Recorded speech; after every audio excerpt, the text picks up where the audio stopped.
स्वर्ग और पृथ्वी के सृजनहार परमेश्वर, हम आपको हृदय से धन्यवाद देते हैं, आपकी स्तुति और तारीफ करते हैं, आपकी प्रशंसा और बड़ाई करते हैं। पिताजी, आपने हमें ये विशेष समय दिया है कि एक बार फिर हम आपके पास आकर आपकी महिमा करें, आपका गुणानुवाद करें।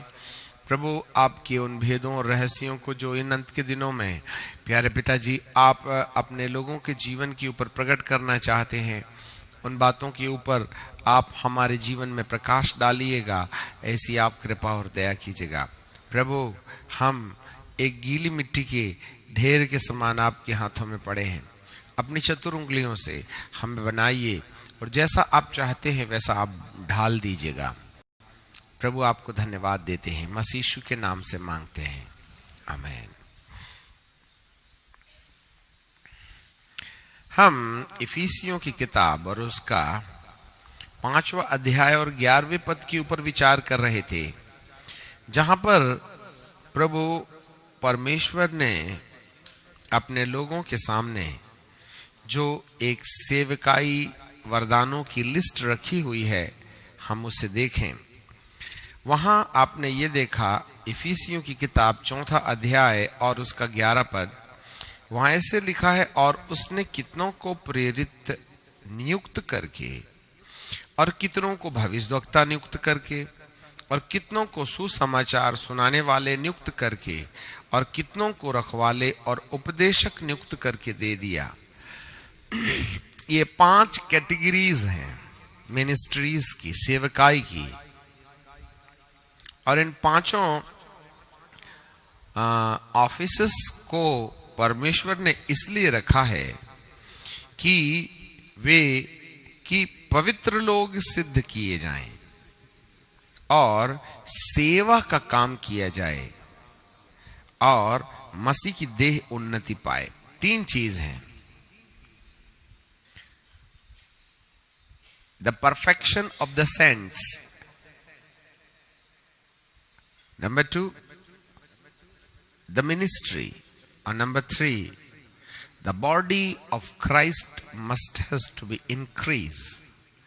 ये 3 चीजें हैं, और इन तीनों चीजों का जो महत्व है वह 5 प्रकार की सेवकाई के अंदर में है।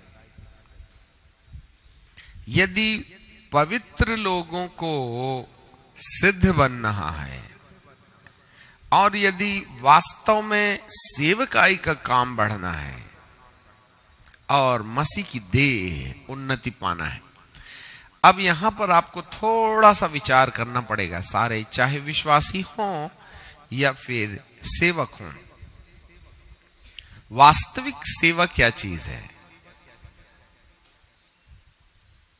What is the real ministry? Ministry is not simply preaching, simply telling about God, simply healing the people.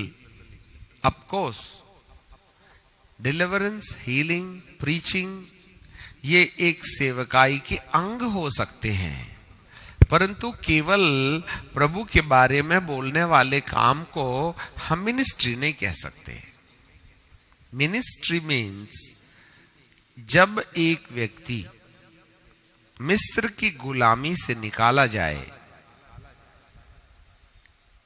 Taking out the people from the Egypt, this is the first function, है ना? The second part of the ministry is the day, the 40 years in the wilderness. That is the second part of the ministry. And the third part is to take the people unto the promised land.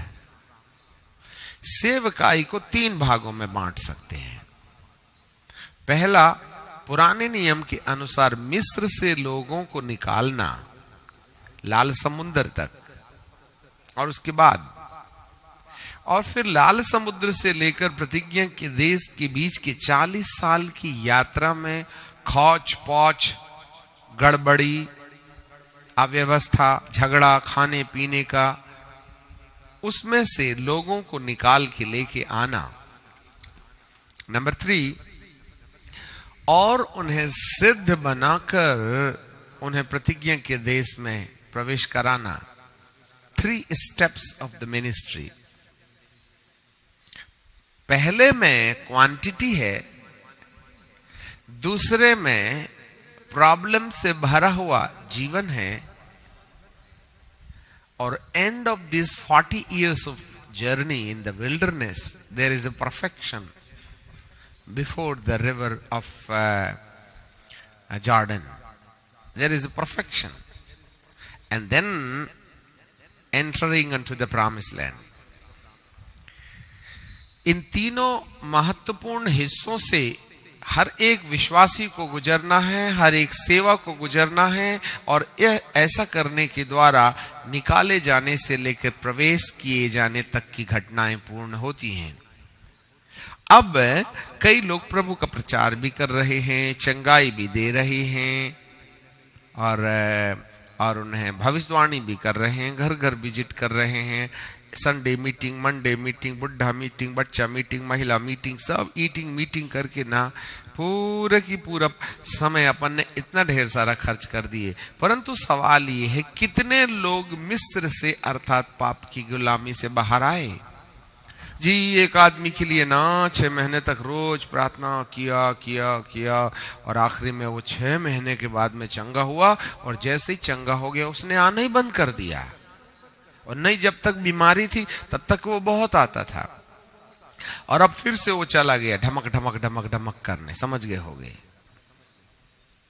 तो हमारा कहने का मतलब ये, 6 महीने तुमने परिश्रम करे, क्या उसको चंगाई च मिलना चाहिए? वही मिनिस्ट्री है। The healings and deliverance is the evidence, so we may prove that God is with us, and God, our Christ is alive. That's the evidence only. The healing is not the ministry, the deliverance is not the ministry, but deliverance used to prove the word of God. The actual ministry is to take out the people from the captivity of the Egypt, so they may come out from the bondage, the sin. वास्तविक सेवा लोगों को पाप की गर्त से निकाल के प्रभु यीशु को पहचान कर वे मुक्तिदाता स्वीकार करें, वहां तक पहुंचाना ये सेवकाई का पहला दर्जा है। कई लोग प्रभु के पास आते हैं, कई लोग प्रभु को भक्ति ग्रहण करते हैं, कई लोग ताली बजाते हैं, गाते हैं, बजाते हैं, कई लोग तो बपतिस्मा भी ले लेते हैं। उनसे पूछो, क्यों रे बाबा, तुम यहां क्यों आए, क्यों प्रभु की भक्ति करते? नहीं जी, जब से हम प्रभु जी के पास आए हैं ना, हमारे तो भूत जितने थे सबका निपटारा हो गया, और हमने बपतिस्मा इसलिए ले लिए हैं कि अब दोबारा नहीं आना चाहिए। अच्छा है ना। आज 80% जो अन्य जाति से आए हुए लोग हैं, वे चमत्कार को देखने और चमत्कार को अपनी जिंदगी में बनाए रखने के लिए प्रभु के पीछे लग लिए हैं। इन्हें वास्तविक छुटकारे की दशा नहीं कह सकते। वास्तविक छुटकारा वो है जहां पर एक व्यक्ति प्रभु यीशु मसीह को, वह तुम्हें चंगाई दे या ना दे, आशीर्वाद दे या ना दे, परंतु तुम्हें उसको प्रभु है बोल करके प्रभु के नाम से भक्ति करते रहने की जरूरत है।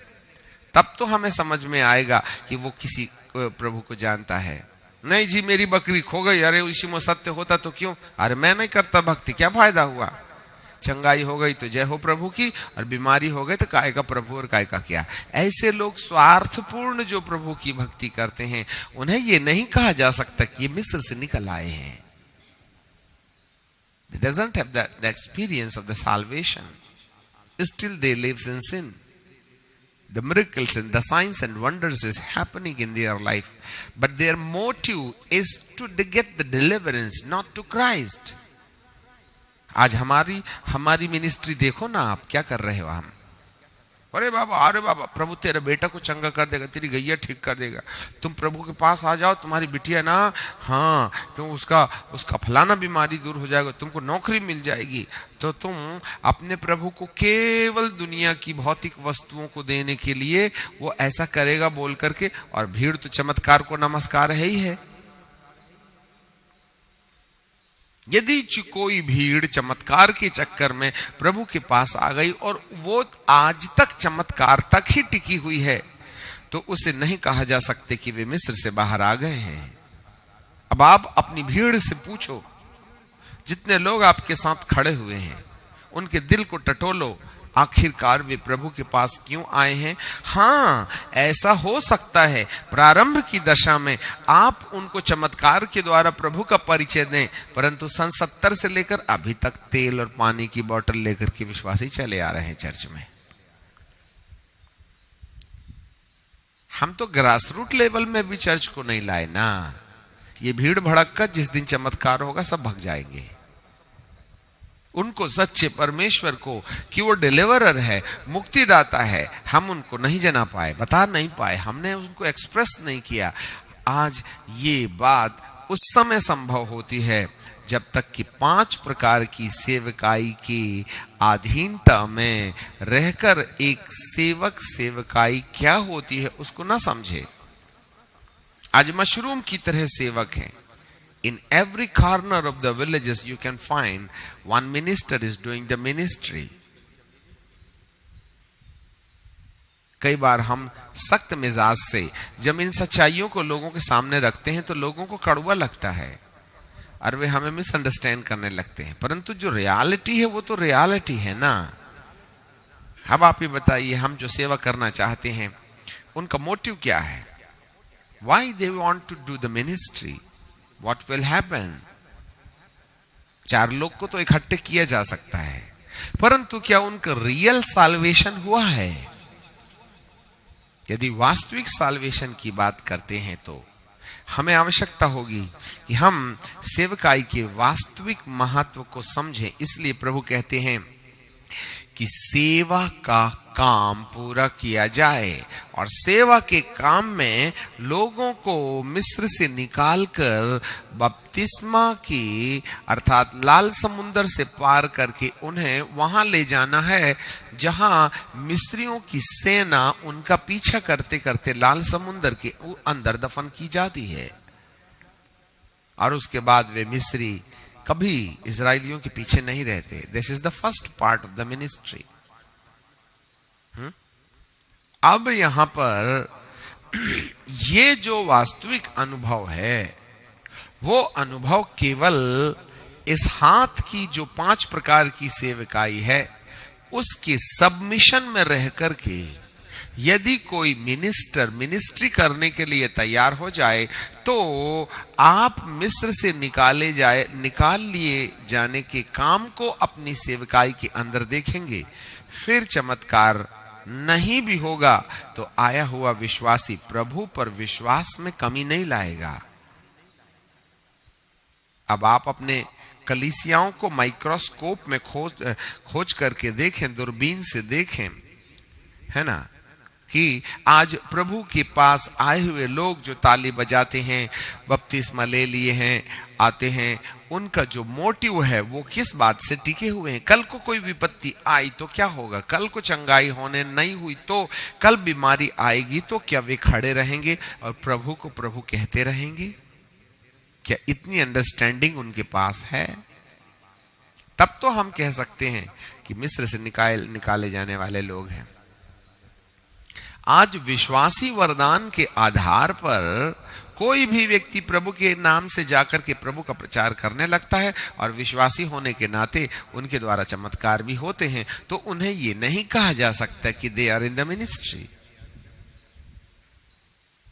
वो सेवकाई में है, वो तो विश्वासी होने के नाते गवाही दे रहे हैं। अब हम 2 प्रकार की सेवकाई आपके सामने रखेंगे। एक सेवकाई जो सेवकाई वरदान के अंतर्गत की जाती है, और दूसरी सेवकाई वो सेवकाई जो विश्वासी होने के नाते की जाती है।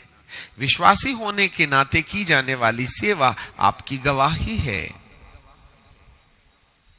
उसमें आप लीडरशिप पर खड़े नहीं हो सकते जब तक कि 5 प्रकार की सेवकाई में से किसी न किसी वरदान के द्वारा तुम्हें हमें परमेश्वर आशीषित नहीं करता है, तब तक हमें लीडरशिप पर खड़े होने में विचार करना चाहिए।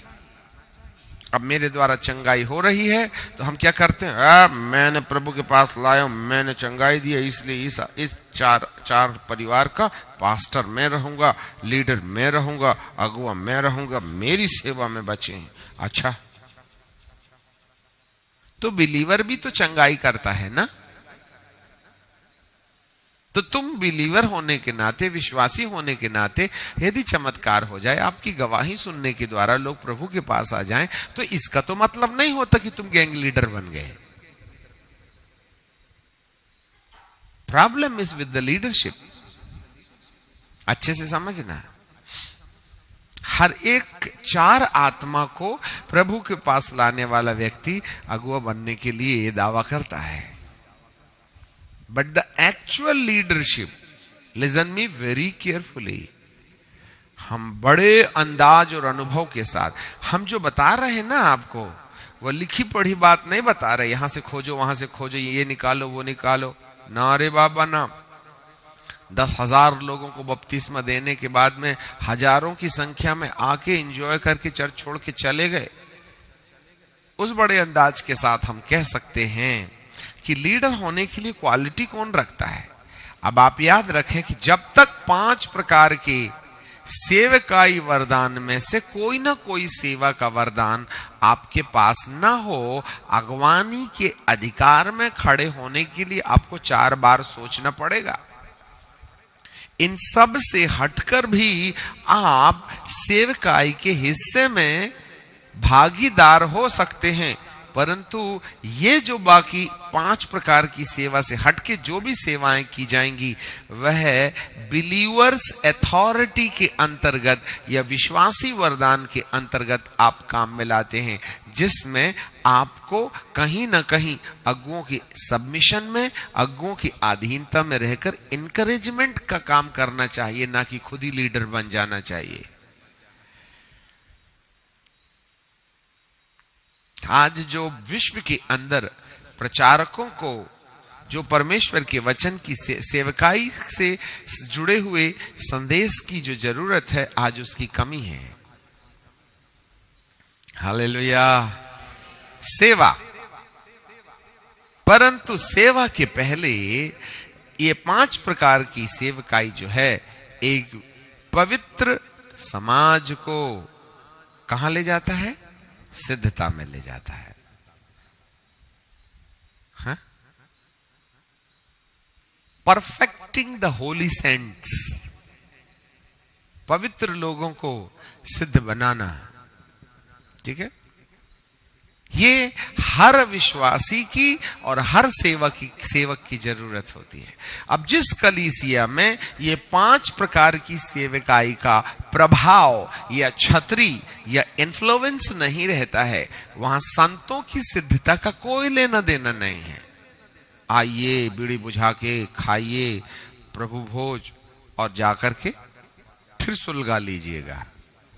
एक बार एक कलीसिया में, बड़ी भारी कलीसिया में, जिसमें प्रभु भोज खाने के लिए ऊपर से नीचे तक ऐसा सिस्टम, सफेद ही सफेद। साहब हम तो चर्च में देख के डर गए, ये दूत लोग आए हैं क्या? ठीक है, अब हम भी पिलपिट में बैठे थे, पादरी साहब कहने लगे आप भी हमारी मदद करो। हमने कहा हम ना करेंगे, ये तुम्हारा लोकल मैनेजमेंट है। तब उन्होंने इतना बड़ा चांदी का कप लिया और इतना बड़ा रुमाल भी लिया, लोगों को पिलाते गए, पोंछते गए, पिलाते गए, पोंछते गए, पिलाते गए, पोंछते गए। जब लौट करके वापस आए तो उनका जो रुमाल था ना सफेद वाला, पूरा लाल हो गया। मैं बोला खून छलका क्या? तब पता चला खून नहीं छलका था, मैडम ने लिपस्टिक लगा लगा के अपनी लिपस्टिक वो कटोरे में चिपका दिया। पादरी साहब पोंछ पोंछ के सफेद रुमाल को लाल कर दिए। समझ गए? अरे चलो शादी विवाह में लगा लेते तो लगा लेते, कम से कम प्रभु भोज में तो पहुंच के आते। समझ में आगे बात? तो कहने का मतलब ये है, व्यारी को अपन तो ऐसा मजाक करते हैं जैसे कोई फिल्मी स्टार लोग आए हैं बैठने के लिए। पवित्र प्याले में तुम्हारे होंठ रंगा दे। मेरा प्रभु का खून तुम्हारे होंठ ना रंगा पाया, तुम्हारे होंठ ने पवित्र प्याले को रंगा दिया, जिसके चक्कर में होली कम्युनियन का रुमाल लाल हो गया। ये भी कोई कलीसिया है क्या? ठीक है, मैं आपकी शान शौकत का दुश्मन नहीं हूं, परंतु पवित्र व्यारी को तो पवित्र ही ना होना चाहिए। हालेलुया। जाग रहे हैं? हाँ, पवित्र लोग सिद्ध किए जाएं। आज क्वांटिटी वाइज लोगों की कमी नहीं है साहब, बड़े बड़े करोड़पति चर्च के सदस्य हैं, परंतु कितने लोग हैं जो सेंट से परफेक्टिंग की ओर चले गए। आज चर्च में परफेक्शन का कोई काम है क्या? आज चर्च में तो सिद्धता, पवित्रता के बारे में नहीं बताया जाता, तो पवित्रता को सिद्धता की ओर ले जाने के लिए बात ही छोड़ दीजिएगा। उसका एक सबसे बड़ा कारण है आज के विश्व में चर्च के ऊपर जो 5-fold मिनिस्ट्री का जो इम्पैक्ट होना चाहिए, जो दर्शन होना चाहिए, वो नहीं होने के कारण आज संत लोगों को पवित्र होने का, जब संत ही पवित्र नहीं हुए तो सेवा का काम कहां से होगा? वो तो सेकंड स्टेप में है ना सेवा। फिर आगे बाइबल कहती है कि मसीह की देह उन्नति पाए। अब आप क्या सोचते हैं मसीह की देह? The body of Christ must be increases, right? अभी परमेश्वर की देह के बढ़ने का मतलब क्या है? प्रभु की देह दो तरीके से बनती है, बढ़ती है, क्वांटिटी एंड क्वालिटी। क्वांटिटी में लोग जुड़ते हैं और क्वालिटी में लोगों के जीवन के अंदर सिद्धता आती है। वे मसीह के स्वभाव के अनुरूप में बदलते चले जाते हैं। वे प्रभु के स्वभाव में जितना ज्यादा बदलेंगे, वे ही हैं जो मसीह की देह को क्वांटिटी वाइज के साथ साथ क्वालिटी वाइज जो है, संख्या के साथ साथ सिद्धता में भी कलीसिया को बढ़ाना। अपन तो बपतिस्मा दे करके आमीन बैठ जाते हैं और बस चंदे का प्रचार करते हैं, हो गया। ऐसे में कलीसिया को खतरा है। इन तमाम चीजों के लिए आज आवश्यकता है कि कलीसिया को 5 प्रकार की सेवकाई का ज्ञान हो, 5 प्रकार की सेवकाई को इक्विप करने वाले, उपयोग में लाने वाले परमेश्वर के दास लोग जो सेवकाई वरदान में खड़े हों, ऐसे लोग होना चाहिए। तब कलीसिया के अंदर देह की उन्नति होगी। We are lacking the 5-fold ministry in the churches. ठीक है, आज हम आपको 5 प्रकार की सेवकाई में से जो पहले प्रकार की सेवकाई है उसके बारे में बताएंगे। अब आप जो सीखने जा रहे हैं वो है प्रेरिताई अभिषेक, द एपोस्टोलिक मिनिस्ट्री। अब आप देखिएगा, ये जो एपोस्टोलिक मिनिस्ट्री है वह इतनी जरूरतमंद सेवा है जिसके बिना जितनी भी 4 प्रकार की सेवकाई हैं वो अकेले स्वयं पर आश्रित इंडिपेंडेंटली बहुत ही ज्यादा प्रभावशाली नहीं होंगी। Without the apostle, rest of the 5 ministry is not the matured. We can say these 4 kind of ministry will shine like anything under the apostolic anointing or apostolic understanding. जब तक ये प्रेरित नहीं होगा, ये 4 प्रकार की सेवकाई का बहुत बेहतर खुलासा नहीं होगा। इसलिए ये जो अंगूठा है, यदि आप देखें, यदि आप, ये छोटी उंगली है क्या? शिक्षक, और ये वाली उंगली पास्टर, और बड़ी वाली उंगली एवेंजलिस्ट, और ये वाली इंडेक्स फिंगर प्रॉफिट। बोलो,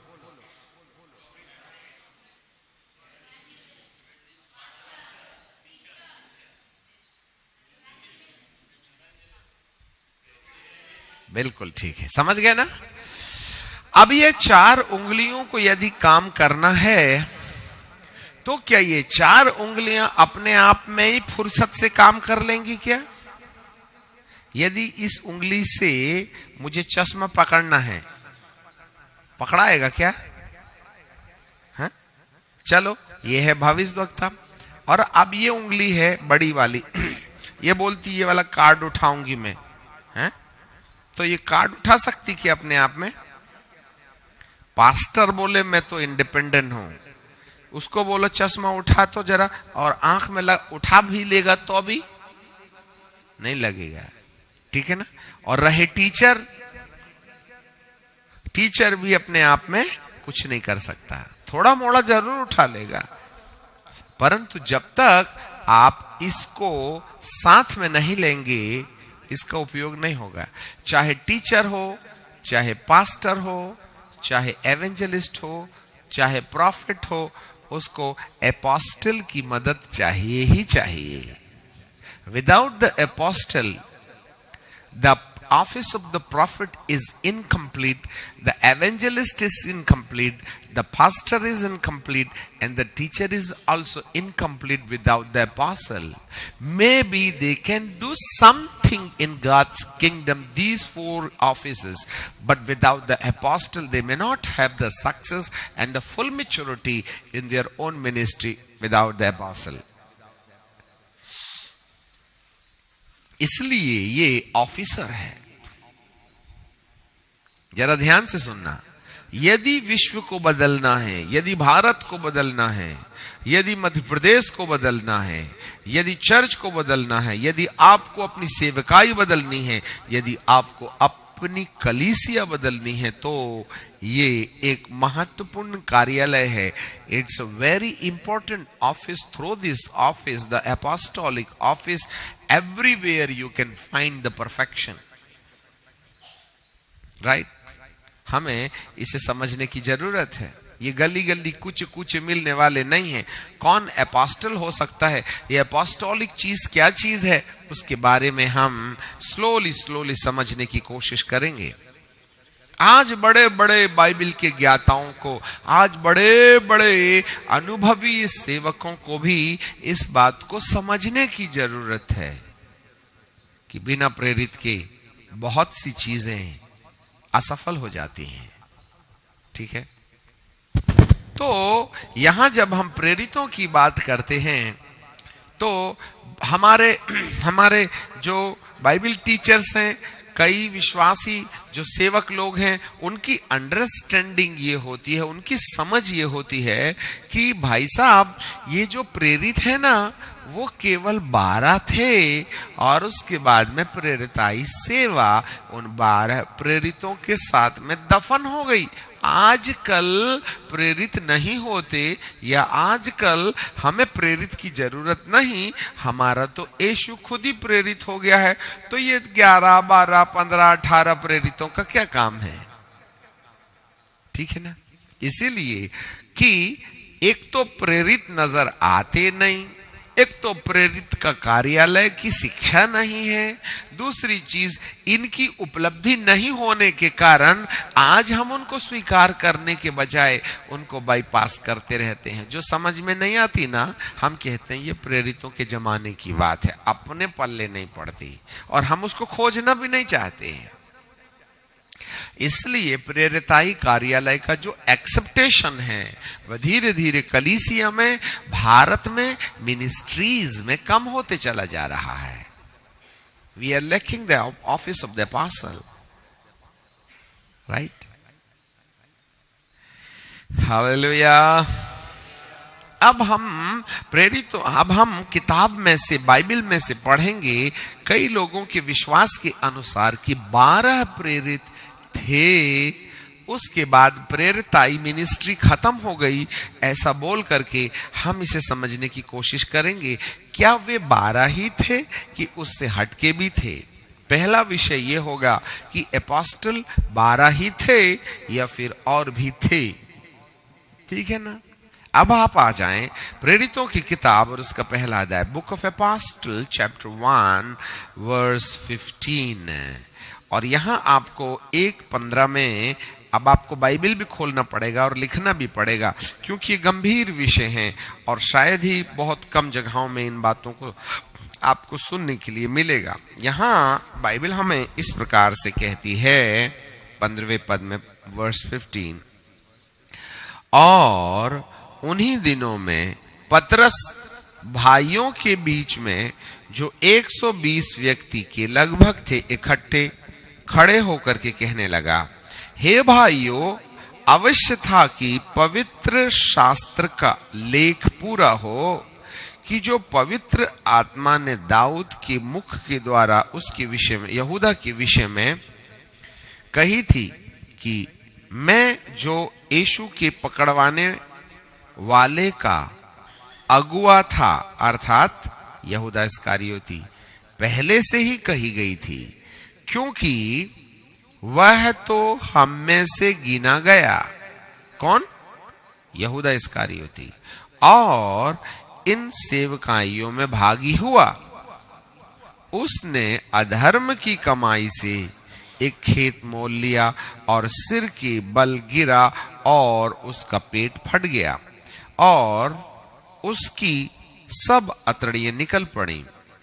इन बातों को यरूशलेम के सब रहने वाले जान गए, यहां तक कि वे खेत का नाम उसकी भाषा में हकलदमा अर्थात लहू का खेत पड़ गया, क्योंकि भजन में लिखा है कि उसका घर उजाड़ हो जाएगा और उसमें कोई न बसे और उसका पद कोई दूसरा ले ले।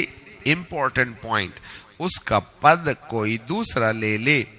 इसलिए जितने दिन तक प्रभु यीशु हमारे पास आता जाता रहा, अर्थात यूहन्ना के बपतिस्मा से लेकर हमारे पास से उठाए जाने तक जो लोग बराबर हमारे साथ रहे, उचित है कि उनमें से एक व्यक्ति हमारे साथ उसके जी उठने का गवाह हो जाए।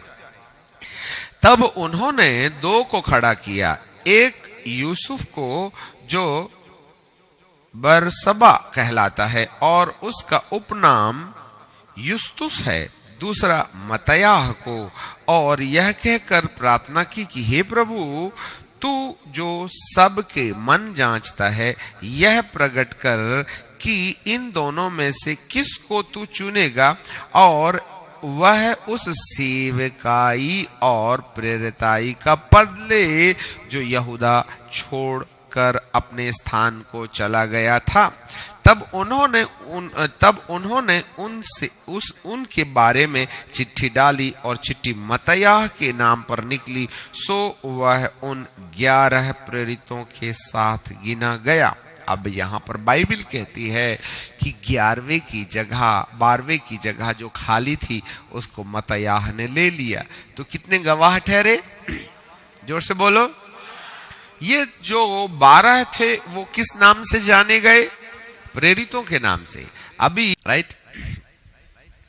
सो हमने क्या देखा कि 12 चेलों को जिसे यीशु मसीह ने नियुक्त किया था, उसमें से एक जिसका नाम यहूदा इस्करियोती था, उसने यीशु मसीह को पकड़वा दिया, जिसके परिणाम स्वरूप उसके गिल्टी कॉन्शियस ने उसको वहां ले गया कि उसने अपने आप की हत्या कर ली और अपने प्राण फांसी पर लटकने के द्वारा दे दिए और वो मर गया।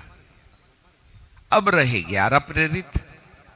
ये 11 जो बचे थे वे सारे के सारे उपवास के साथ पिंतेकुस्त के दिन तक प्रभु के चरणों में बैठे रहे, और जब पवित्र आत्मा उतरा तब वे पवित्र आत्मा से भर गए।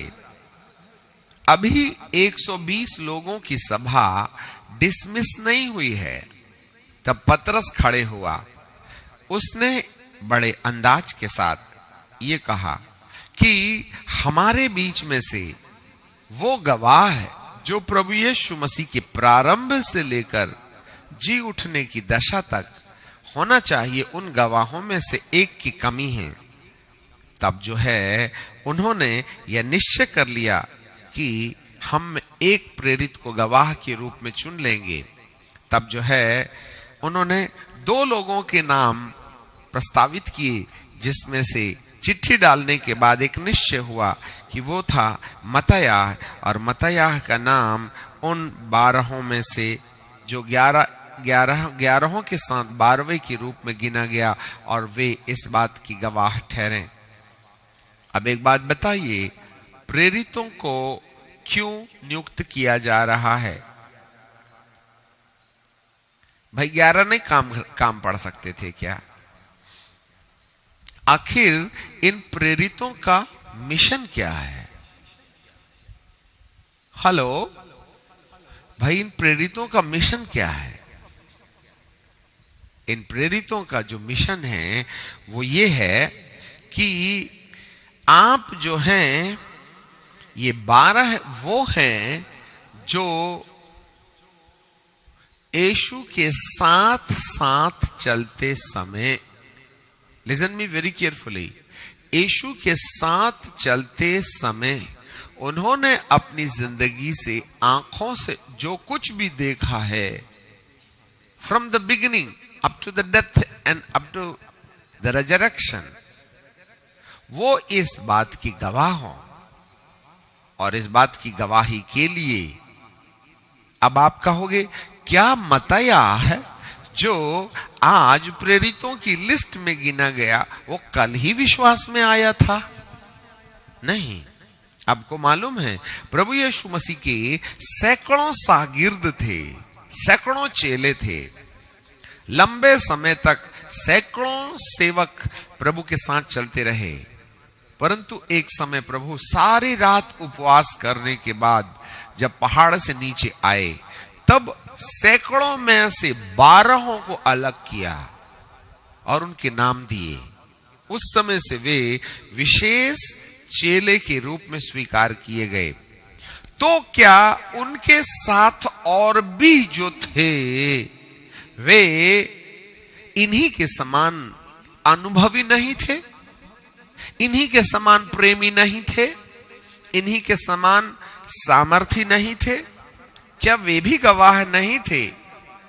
क्या वे और जो 12 से हटकर थे, इनको चेले स्वीकार करने के बाद क्या वे प्रभु यीशु मसीह के पीछे चलने से हट गए और छोड़ के चले गए? नहीं, वे लगातार चलते रहे। अपितु वे 12 की लिस्ट में नहीं आए, तो भी जो है वे प्रभु के पीछे सब कुछ छोड़ करके चलते रहे। एट लास्ट प्रभु ने जिस नाम को अंकित किया मत्तयाह, यह भी प्रारंभ के समयों से ही एक ऐसा अनुभवी गवाह था जिसको अस्वीकार नहीं किया जा सकता कि यह व्यक्ति प्रभु के बारे में नहीं जानता होगा। अब मत्तयाह की ओर परमेश्वर का ध्यान इसलिए था क्योंकि उसने बेहतर इंफॉर्मेशन प्रभु यीशु मसीह के 3.5 साल की सेवकाई के बारे में रखा था, और पवित्र आत्मा चुनाव करने में गलती नहीं करता। इसलिए अब मत्तयाह लिस्ट के 12 शिष्यों में भले ही आ जाया, परंतु अनुभव इन 12 से कोई कम नहीं था। हालेलुया। अब ये किस बात के साक्षी हैं? उसके प्रारंभ के दिनों से लेकर के उसके स्वर्गारोहण के दिनों तक के चश्मुद्दीत गवाह है। हेलो, एक एपोस्टल, लिसन मी, एक एपोस्टल होने के लिए एक एपोस्टल को उस समय अधिकार मिलता है जब वह परमेश्वर के बारे में इतनी बारीकी से जानकारी रखता है जो शुरुआत से लेकर अंत के विषय में चश्मुद्दीत गवाह हो। हां, एरा गैरा नथु खैरा नहीं हो सकते। एक एपोस्टल को एपोस्टल होने के लिए वह इतनी क्लियर अंडरस्टैंडिंग के साथ परमेश्वर को जानता होगा, वह उसके क्लियर हार्ट को जानता होगा, वह उसके प्लान को जानता होगा, उसके सामर्थ्य को बड़ी निकटता से देखा होगा, उसके हर एक अनुभवों को बड़ी बारीकी से अपनी जिंदगी के अंदर में किया होगा, तभी जाकर के उसको एपोस्टल होने का अधिकार मिलता है। ऐसा नहीं कि एक बार बाइबल को थूक लगा के झूठी कर दी और दूसरे समय में अपोस्टल बन गए। आता जाता कुछ नहीं है। नहीं बोले 7 बार बाइबल पढ़ लिया। अरे 7 बार बाइबल पढ़ने से परमेश्वर का हार्ट समझ में आ जाता क्या? ये बहुत गहरे लोग होते हैं जिन्हें प्रभु के संग संग चलने का अनुभव होता है। स्मिथ वीगल, the man who walks with God, ये प्रभु के साथ चलने वाले रहते हैं। ये प्रभु के साथ झगड़ा किए रहते हैं, प्रभु की बात माने हुए होते हैं। प्रभु के साथ में चलते चलते उनको इतना अनुभव हो जाता है कि वे प्रभु के मित्र बन गए होते हैं। कोई दावा करता है मैं यीशु मसीह का मित्र हूं, उसे ही अपोस्टल होने का हक मिलता है। Praise the Lord, hallelujah. मेरे प्रियो, ये 12 प्रेरित वो लोग थे जिन लोगों को अपने प्रभु के साथ चलने का संपूर्ण अनुभव था। तब जाकर के उनकी नियुक्ति हुई। मैं बोर्ड लगा लूं मैं अपोस्टल हूं तो नहीं होता। मुझे डिग्री मिल जाए 10-15 ठो PhD की तो मैं कोई बिशप की डिग्री लेने के बाद में कोई मैं प्रेरित नहीं बन जाता। प्रेरित होने के लिए एक व्यक्ति उस अनुभव से होके गुजरना चाहिए जहां मेरे प्रभु के उठने बैठने, लेटने सोने, गुस्सा होने, प्रेम करने, धीरज करने, सामर्थ्य के काम को करने की संपूर्ण जानकारी बड़े अनुभव के साथ वेरी क्लोजली उसके साथ होगी, तभी उसको अपोस्टल होने का हक मिलता है। Praise the Lord. ये ऑफिस बड़ा अनुभवी ऑफिस है। हेड नॉलेज वालों को प्रेरित नहीं कहा जा सकता। एक्सपीरियंस किया है, उसके पेशेंस का एक्सपीरियंस है, उसके पावर का एक्सपीरियंस है, उसकी शक्ति का एक्सपीरियंस है, उसके हार्ट का एक्सपीरियंस है, उसकी मीकनेस का एक्सपीरियंस है, उसके एंगर का, उसके जजमेंट का एक्सपीरियंस किया हुआ व्यक्ति को ही परमेश्वर मत्तयाह के समान अपनी लिस्ट में जोड़ता है। हालेलुया। इसका मतलब है ये पहले इंस्टॉलमेंट में ये 12 प्रेरित थे जिनको हम बड़ी बारीकी से देख सकते हैं कि वे प्रभु यीशु मसीह की चश्मुद्दीद गवाह ठहरे। Praise the Lord, hallelujah. अब हम और भी प्रेरितों के बारे में देखेंगे। क्या इन 12 से हटकर के और भी प्रेरित थे?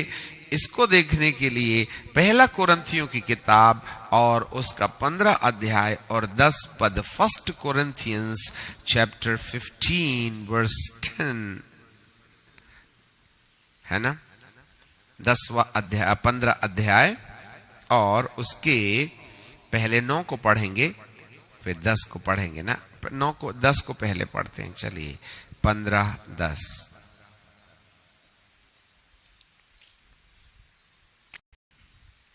पहला कुरिन्थियों 15 अध्याय 10 पद। परंतु मैं जो भी हूं परमेश्वर के अनुग्रह से हूं, और उसका अनुग्रह जो मुझ पर हुआ वह व्यर्थ नहीं हुआ। मैंने उन सब से बढ़कर परिश्रम किया तो भी वह मेरी ओर से नहीं हुआ। कौन बोल रहा है? पौलुस। अब जरा 9वें पद को पढ़ें। क्योंकि मैं प्रेरितों में से सबसे छोटा हूं, वरन प्रेरित कहलाने के योग्य भी नहीं, क्योंकि मैंने परमेश्वर की कलीसिया को सताया है। कितना ट्रांसपेरेंट है ये, पारदर्शी है ना। वो क्या बोलता है कि जो कुछ भी मैंने किया है वह बड़े परमेश्वर के अनुग्रह से किया है, और मैं सबसे छोटा प्रेरित हूं। पौलुस एक समय साउल था, अब वो पाउल बन गया है। आपको मालूम है 12 तो थे, अभी पौल भी यहां क्या बोल रहा है? मैं प्रेरित हूं। तो कितने हो गए? 13। इसका मतलब 12 प्रेरितों में से हम प्रेरित की गिनती को समाप्त नहीं कर सकते, परंतु यहां 13वां भी है। क्या बात है ना। अब यदि यदि आप प्रेरितों की किताब में चले जाएं और उसके 13वें अध्याय पर, बुक ऑफ एपोस्टल चैप्टर 13, और उसके 1 पद से हम आपके लिए पढ़ना शुरू करेंगे। जरा देखेंगे। हाँ, यहां क्या लिखा है? अंताकिया की कलीसिया में कितने भविष्यद्वक्ता, उपदेशक थे, और बरनबास, अंडरलाइन करना, किसकी बात चल रही है? बरनबास, और सीमोन जो निगार कहलाता है, और लुयूस कुरेनी, और देश की चौथाई के राजा हेरोदेस का दुधमुहा भाई मनोहेम, और शाऊल, जब वे उपवास सहित प्रार्थना कर प्रभु की उपासना कर रहे थे, तो पवित्र आत्मा ने कहा, मेरे नियमित बरनबास और शाऊल को उस काम के लिए अलग करो जिनके लिए मैंने उन्हें बुलाया है। तब उन्होंने उपवास करके, प्रार्थना करके उन पर हाथ रखे और उन्हें विदा किया। ये कौन कौन थे? शाऊल और बरनबास, साउल और बरनबास, साउल और बरनबास, साउल और बरनबास। अब 14 अध्याय पर आ जाएं और उसके 4 पद पर यदि हम पढ़ते हैं, chapter 14, book of apostle chapter 14 and verse 4 on, 4 से आगे मैं आपके लिए पढ़ूंगा। परंतु नगर के लोगों में फूट पड़ गई, और इससे कितने तो यहूदियों की ओर और कितने प्रेरितों की ओर हो गए। किसकी ओर हो गए? प्रेरितों की ओर। अंडरलाइन रखना। हाँ, प्रेरित शब्द यहां लिखा है। परंतु जब अन्य जाति और यहूदी उनका अपमान और उन्हें पथरवाह करने के लिए सरदारों समेत उन पर दौड़े, तो वे इस बात को जान गए कि लुकाउनिया से लुस्त्रा और दिर्बे नगरों में और आसपास के देशों में भाग गए और वहां सुसमाचार सुनाने लगे। लुस्त्रा में एक मनुष्य बैठा था जो पांव से निर्बल था, और वह जन्म से ही लंगड़ा था और कभी न चला। तब पौलुस को बातें करते सुन रहा था और उनसे उनकी ओर टकटकी लगाकर देखी, इसको चंगा हो जाने का हियाव है। तब ऊंचे शब्द से कहा, अपने पांव के बल सीधे खड़े हो जा। और वह उछल करके चलने फिरने लगा। लोगों ने पौलुस का यह काम देखा, लुकाउनिया की भाषा में ऊंचे शब्द से कहा, देवता मनुष्य की रूप में होकर हमारे बीच में उतर आए हैं। और उन्होंने बरनबास को जयूस और पौलुस को हिरमेस कहा। अब आप बताइए कि पौलुस के साथ कौन था? बरनबास। अब पौलुस को तो यहां प्रेरित के रूप में आपने पहले से जान लिया, परंतु इसके साथ है कौन? हाँ, अब यदि आप फिर से 4 पद में आ जाएं तो 5वें पद में आ जाएं तो 4 पद में, तो वहां क्या लिखा है? परंतु नगर के लोगों में फूट कर पड़ गई, और इससे कितनों ने यहूदियों की ओर और कितनों ने प्रेरितों की ओर हो गए। कितनों प्रेरितों की ओर? किसकी ओर? प्रेरितों। एक वचन की बहुवचन। अभी प्रेरित होने का दावा कौन करता है? पौलुस। तो यदि पौलुस अकेला प्रेरित होता तो ऐसा कहते थे कि प्रेरित की ओर हो गए, अर्थात पौलुस की ओर। परंतु पौलुस के साथ और कौन है? बरनबास है। इसलिए वहां प्रेरित होने के बजाय उसको क्या कहा गया? प्रेरितों। इसका मतलब बरनबास भी शाऊल पौल के समान प्रेरित है। Praise the Lord. आगे जरा देखेंगे। अच्छा, और 13 पद में लिखा है, और जूस के उस मंदिर का पुजारी जो उसके नगर के सामने था, बैल, फूलों, हार, फाटकों पर लाकर लोगों के साथ बलिदान करना चाहता था, परंतु बरनबास और पौलुस प्रेरितों ने, फिर से देखिए, बरनबास और पौलुस, प्रेरित होना चाहिए ना, प्रेरितों, द एपोस्टल्स, दैट मीन्स पौलुस तो पहले ही कंफर्म हो गया प्रेरित है, परंतु उनके साथ कौन है? तो यदि पौलुस अकेला प्रेरित होता तो प्रेरित शब्द होता, प्रेरितों में पौलुस के साथ बरनबास भी अपने आप को क्या बोल रहा है?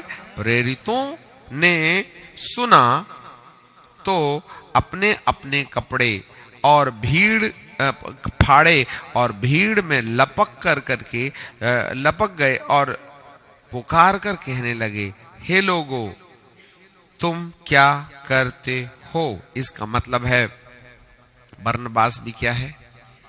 आहा, इसके साथ और कौन निकला था? हाँ? अरे बरनबास के साथ और 2 लोगों को अभिषेक मिला था ना। अरे पौलुस तो पहले ही हो गया था बाबा। हाँ, बरनबास, ऐसे में तो गड़बड़ हो जाएगा बाबा। अभी जरा देखिएगा, फिर से आ जाइए 13 अध्याय में ना। हाँ, जब वे उपवास सहित उपराधना कर रहे थे तो पवित्र आत्मा ने उनसे कहा, बरनबास और साउल को, बरनबास और साउल, वाह वाह वाह वाह, यहां साउल शब्द काम में लाया गया है। बरनबास एक और दूसरा प्रेरित उनमें आकर के मिल गया है ना। अभी कितने हो गए? 14 हो गए। समझ रहे हैं? नहीं समझ रहे हैं? 14 हो गए, इसका मतलब 12 से क्रॉस कर गए। अब हम एक और एविडेंस देखेंगे, रोमियो की किताब और उसका 16वां अध्याय और उसके 7वें पद पर हम पढ़ने की कोशिश करेंगे। ये सब प्रमाण हमको मिलने से हमारी अंडरस्टैंडिंग को बहुत सी बातें समझ में आएंगी। रोमियो की किताब और उसका अध्याय 16 और पद 7, Romans chapter 17 verse 16, chapter 16 verse 7। जरा देखें वहां हमारे लिए बाइबल क्या बोलती है। ठीक है, अभी क्या लिखा है? अंद्रुनिकुस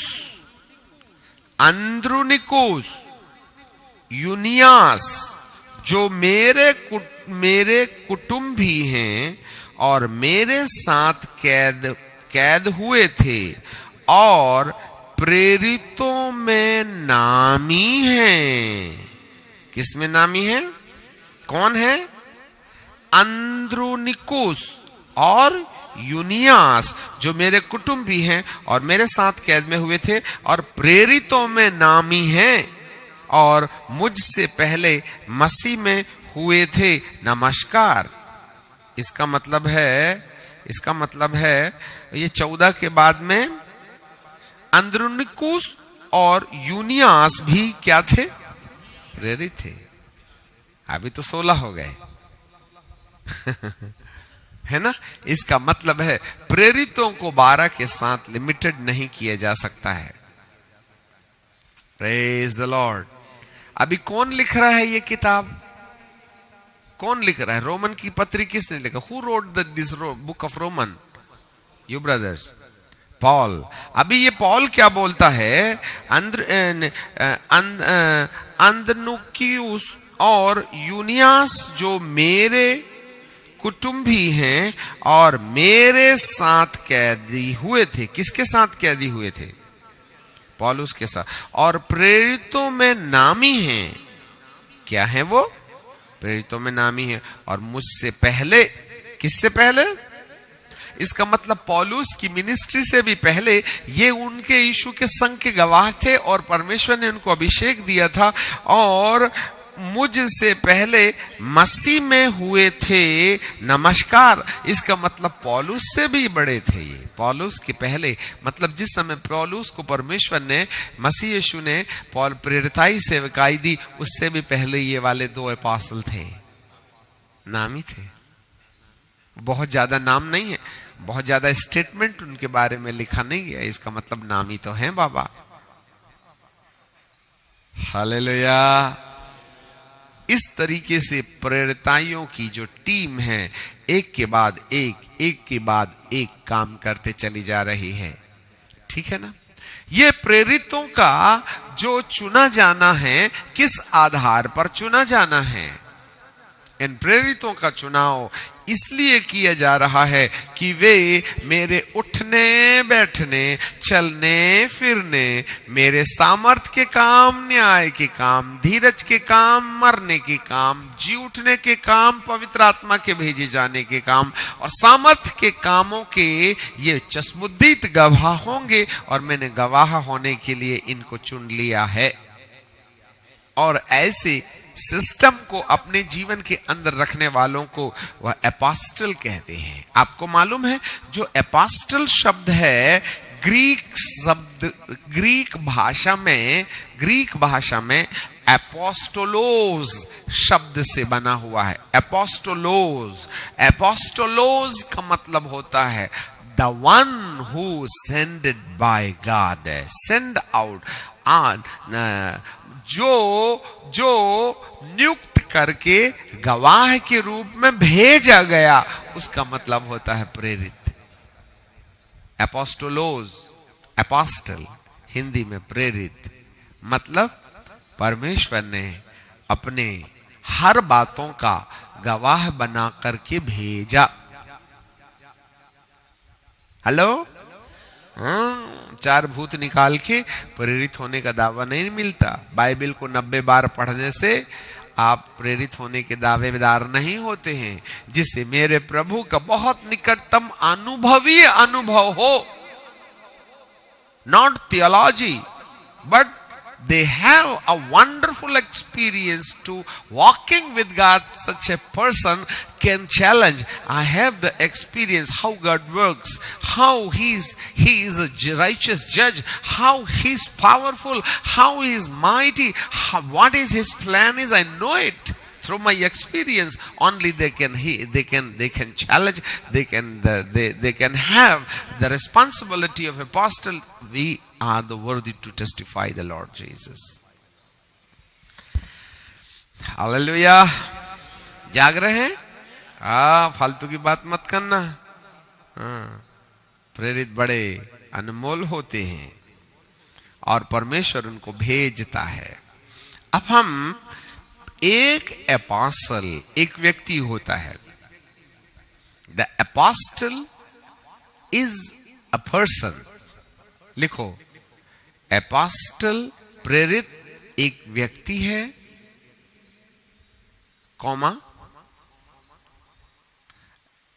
दूसरा कार्यालय है, office. The apostle is a person, apostle is a position और द ऑफिस, कार्यालय। एपोस्टल इज द मिनिस्ट्री, सेवा है। एपोस्टल इज द एनॉइंटिंग, अभिषेक है। एपोस्टल इज द मूवमेंट, आंदोलन है। ठीक है? प्रेरित एक व्यक्ति है, प्रेरित एक कार्यालय है जिसको अथॉरिटी कहते हैं, प्रेरित एक मिशन है, प्रेरित एक अभिषेक है और प्रेरित एक आंदोलन है। It's a movement comes through one man. Movement जो होता है, जो आंदोलन होता है, वो एक व्यक्ति का नहीं होता, उसमें हजारों लोग मिल जाते हैं, तो वो क्या बन जाता है?